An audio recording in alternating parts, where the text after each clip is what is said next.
Positive naman guys, no, maaaring magkaroon kayo ng mga second chance para malampasan nyo yung mga problema, especially mga problema sa pera guys, kasi yung iba sa inyo parang medyo stress na kayo sa pera mga kapiksi, or nagkakaroon kayo ng mga problema or challenges sa finances nyo. Pero ngayong full moon season guys, parang bibigyan kayo ng chance ni universe para makita nyo yung mga solusyon, or dadating yung mga solusyon sa mga money problems nyo guys. Pwedeng merong magpahiram sa inyo or magpaluwal sa inyo ng pera mga kapiksi, o kaya naman parang bibigyan kayo ng chance na magkatrabaho.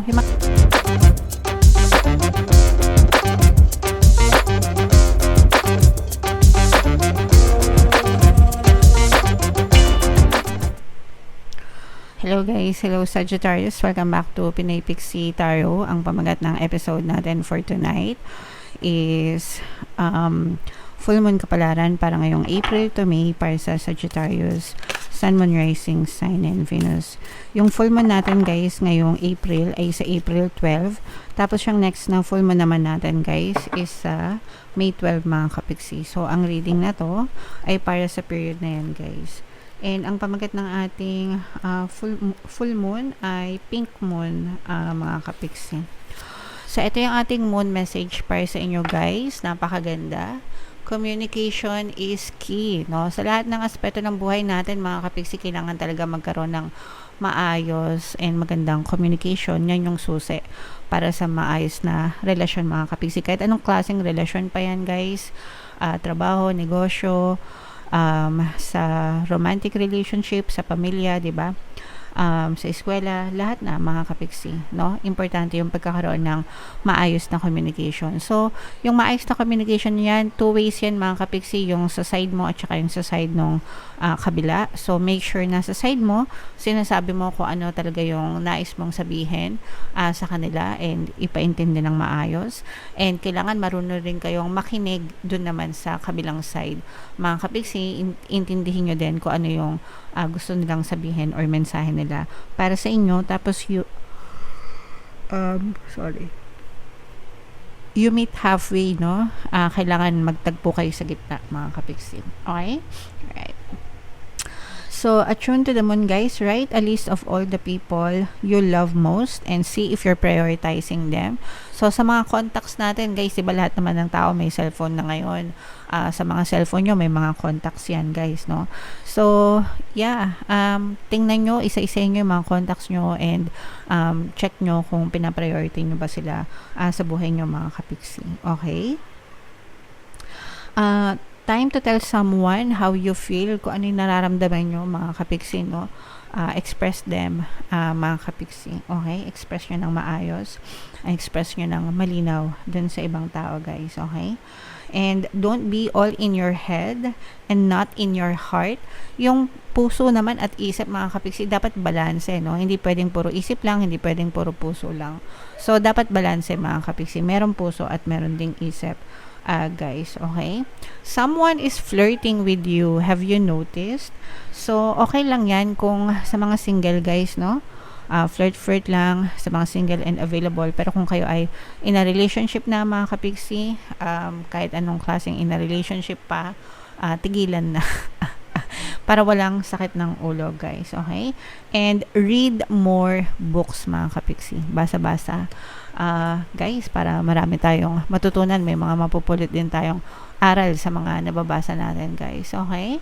Alright, so yeah, comment down below Sagittarius if feeling nyo para sa inyo yung message na yan. Tingnan natin guys yung ganap sa inyo ngayong full moon season. Shuffle natin to. Habang sinashuffle ko to guys, panoorin nyo muna yung video natin regarding sa ating paano mag-manifest ng abundance video course. Kapiksi, sawa ka na ba sa mga struggles at hirap sa buhay mo? Masipag ka ba at masikap sa buhay ngunit hindi ka pa rin umaasenso? Ilang beses ka na bang nag-attempt mag-negosyo at mag-invest pero palagi ka pa rin nalulugi? Sa pagkakataon na ito ay maaaring may subconscious beliefs ka na nagiging balakid sa iyong pag-unlad at pagyaman. Introducing, paano mag-manifest ng abundance video course. Dito ay matututunan mong ma-overcome ang mga balakid mo para tuluyan ka ng umunlad, umasenso, sumagana, maging matagumpay, successful at maswerte sa iyong kabuhayan, pera, trabaho, negosyo, salapi at kaperahan ng bonggang-bongga. Dali, mag-send na ng email sa pinoypixie@gmail.com at simulan na ang iyong pagyaman ngayon. Alright, so sa lahat ng gusto mag-avail ng course guys, naka-flash sa screen nyo. Una, meron tayong paano mag-manifest ng abundance video course. Meron din tayong paano mawala ang third party at magkaroon ng harmonious na relationship. And meron din tayong paano pabalikin si ex, revise breakup guys. So sa mga interesado, mag-send lang kayo ng email sa pinoypixie.tarot@gmail.com. So, Sagittarius guys, kayo ay represent ng King of Wands. Ito yung ating moon energy, mga kapiksi. This is both negative and positive. Actually, medyo nega siya guys, no? For some of you guys, nakikita natin na merong magbabalik from your past, mga kapiksi. This person betrayed you in the past, no? And nalaman mo na yung mga sikreto niya. This can be your lover, ex-lover, mga kapiksi. Sa mga kapiksi natin na may mga ex or may mga previous na relationship, itong person na to, parang niloko ka nito in the past, no? Cheater, may cheating issues, binetray ka, binackstab ka, ganyan. And parang nalaman mo na yung totoong mga pagkatao niya, yung mga sikreto niya. And maaari ito magbalik sa inyo guys ngayong season na to, pero parang hinaharang mo na siya. Ibig sabihin parang ayaw mo na na bumalik siya or ayaw mo na makipagbalikan sa kanya, mga kapiksi, kasi nalaman mo na yung totoong intention niya and yung totoong ugali nitong person na to. So parang ikaw na mismo yung umaayaw dito sa person na to, mga kapiksi. Okay? So, okay lang yan, mga kapiksi, kung ayaw nyo na. If ever man na meron silang nagawang hindi maganda sa inyo, patawarin nyo na kahit na gaano kasama yung ginawa nila sa inyo, para makalaya na rin yung inyong puso sa mga negative na emotions guys, kasi hindi nyo deserve na masaktan ng paulit-ulit dahil lang sa mga ginawa nila sa inyo in the past, mga kapiksi. Okay? So, yun nakikita natin sa negative, mga kapiksi. Sa positive naman guys, no, maaaring magkaroon kayo ng mga second chance para malampasan nyo yung mga problema, especially mga problema sa pera guys, kasi yung iba sa inyo parang medyo stress na kayo sa pera, mga kapiksi, or nagkakaroon kayo ng mga problema or challenges sa finances nyo. Pero ngayong full moon season guys, parang bibigyan kayo ng chance ni universe para makita nyo yung mga solusyon or dadating yung mga solusyon sa mga money problems nyo guys. Pwedeng merong magpahiram sa inyo or magpaluwal sa inyo ng pera, mga kapiksi, o kaya naman parang bibigyan kayo ng chance na magkatrabaho, yung mga ganun tulong, kumita, ganyan, extra income para kumita kayo para masolusyonan yung mga problema sa trabaho, mga kapiksi. So yun yung kita natin na energy. So yan guys, syempre gusto natin yan, i-mind nyo yan sa comment section, mga kapiksi, yung mga solusyon sa pera, solusyon sa problema, yan. So i-mind nyo yan sa comment section guys. So tingnan pa natin. So medyo madami yung guys. Medyo madami yung negative energy pagdating sa mga problema nyo. Kasi yung iba sa nyo, parang medyo natatrap kayo dito sa mga money problems nyo, sa mga sitwasyon nyo, mga kapiksi, na hindi kayo makawala guys, no? And you're just hoping.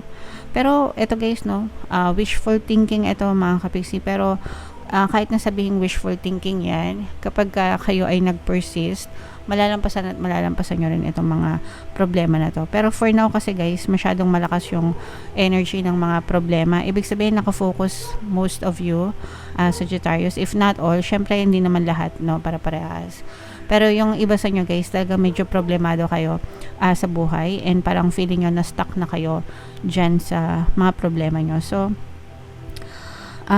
sa mga kapiksi natin na nakaka-resonate guys, just tell yourself this too shall pass. Lilipas din ito, mga kapiksi. Wala namang problema na hindi nalalampasan, no? And just try to be grateful for any things, mga kapiksi, every day.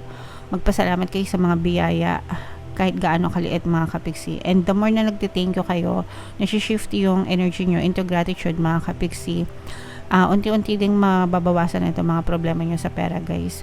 Pwede kayong makinig ng mga pampaswerte subliminals natin guys, no? Kasi ginawa ko talaga yan para makatulong sa inyo, and para ma-reprogram yung subconscious mind nyo, malampasan nyo itong mga problema na to guys. Kasi yung iba medyo malalim yung problema sa pera guys. So kaya nyo yan, mga kapiksi. Okay? So medyo negative lang itong reading na to, Sagittarius, pero ganun talaga, sometimes positive, sometimes negative, mga kapiksi. So So, yeah. Comment down below, guys, if feeling nyo naka-resonate kayo dyan. Bunot lang tayo ng isa pang card dito, guys, para sa inyong additional na mensahe. I am the dreamer of my dream, no? Ikaw yan mga kapiksi. So, nakikita natin dito sa card natin, guys, yung etong sinabi ko sa inyo na mga wishful thinking, mga kapiksi, na ito yung may kinalaman sa inyong mga pangarap, mga kapiksi. And sabi nga dito, guys, I am the dreamer of my dream. Hindi mo lang ito masyadong nabubusan ng attention ngayon, guys, kasi masyadong marami yung negative energy sa inyo dahil sa mga problema nyo sa pera. Pero, focus lang kayo, mga kapiksi, no? And kapag nag-focus kayo sa mga dreams nyo, sa mga goals nyo, sa mga desires nyo, no, pwedeng mabago yung buhay nyo, mga kapiksi. Everything is changeable and malleable. Ibig sabihin lahat, guys, ng kahit anong sitwasyon pa yan, pwedeng mabago sa buhay natin. Basta baguhin din natin yung attention natin, yung focus natin. Unti-unti yan, gradual palagi yung changes, guys. Hindi yan mabilisan na, oops, mag-isip ka ngayon positive, bukas solve na. Hindi ganoon, guys. It's gradual. It's a gradual process. But if mag-persist ka, no, talagang magkakaroon yan ng positive changes sa buhay mo, mga kapiksi. Alright? Okay. So, yeah. Comment down below, guys, if feeling nyo naka-resonate kayo sa mga messages para sa inyo. And for more tarot readings, guys, ito yung playlist nyo. Ito naman yung ating success stories ng paano mag-manifest ng abundance video course. Click here to subscribe, guys. Ito yung ating mga pampaswerte subliminals. Thank you for liking, sharing, and subscribing. See you again next time. I love you all, mga kapiksi. Have a nice day. Bye-bye.